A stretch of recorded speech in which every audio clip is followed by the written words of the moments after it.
Republican Congressman Steve Scalise of Louisiana says he spoke to a group of white supremacists and neo-Nazis back in 2002.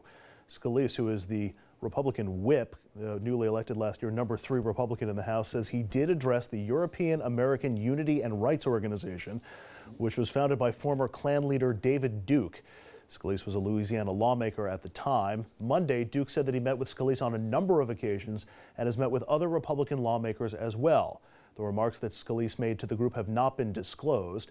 House Speaker John Boehner publicly endorsed Scalise today, and now Fox News host Sean Hannity is calling for Boehner's resignation, though that's an old feud that's been going for some time.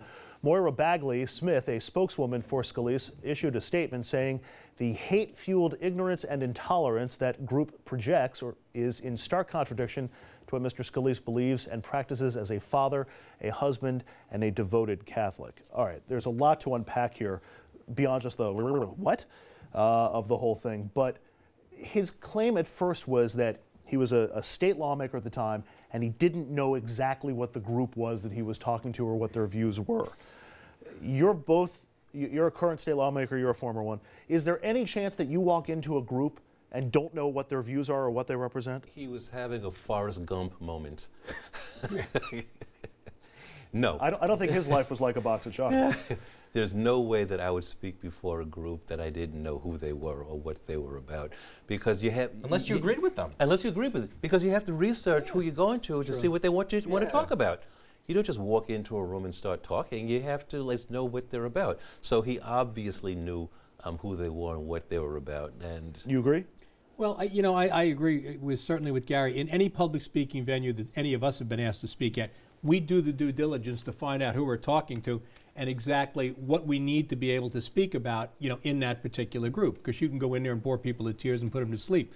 So I would certainly argue that he must have had some knowledge of this group with a background. As to whether or not he had the sophistication to figure out who's behind every step of the way and every door, that could be argued that, perhaps he was a little naive. But to a certain extent, yeah, I could see giving him a pass on part of it, but not giving him a pass on all of it.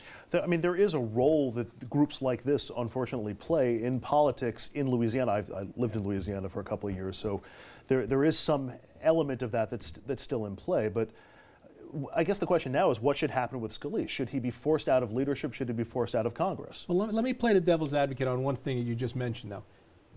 Regardless of whether he did or didn't know who these people were or what they stood for, at the end of the day, you're an elected representative of the individuals who you serve. The question then is begged, do you not show up and speak to people who are apparently law-abiding when they ask you, as their elected representative, to come and speak?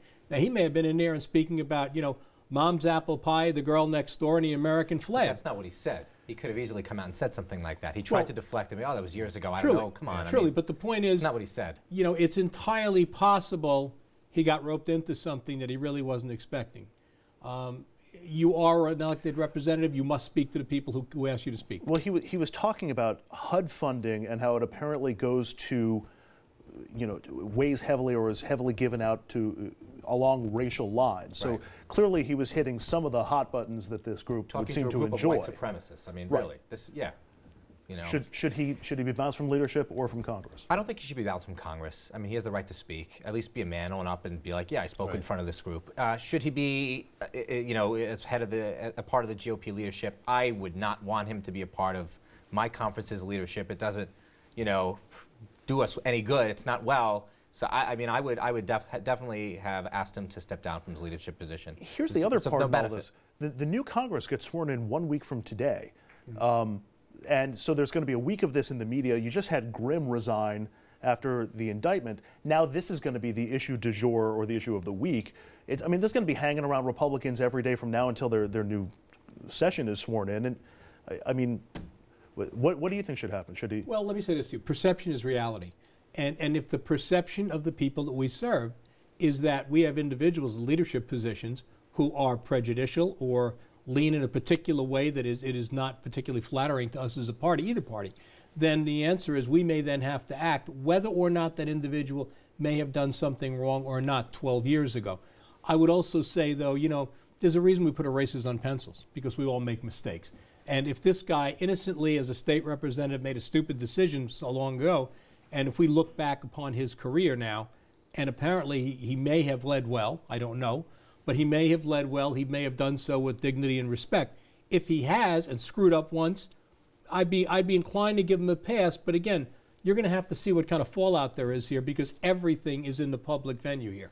My prediction, he will not be in the leadership a week from today. More information will come out, and he will not be in leadership. Does it? Well, that's a possibility. I think, though, it's not illegal to speak before any group, so I don't think he should be bounced from Congress, but he should at least own up to doing it and not try to back away from it. All right. Gentlemen, thank you very much. It's been a Thank pleasure. you for having me. Assemblyman, Jonathan, as always, thank you very much. We're going to take a quick break. When we come back, we'll have a look at news making headlines in the Hudson Valley. Stay with us.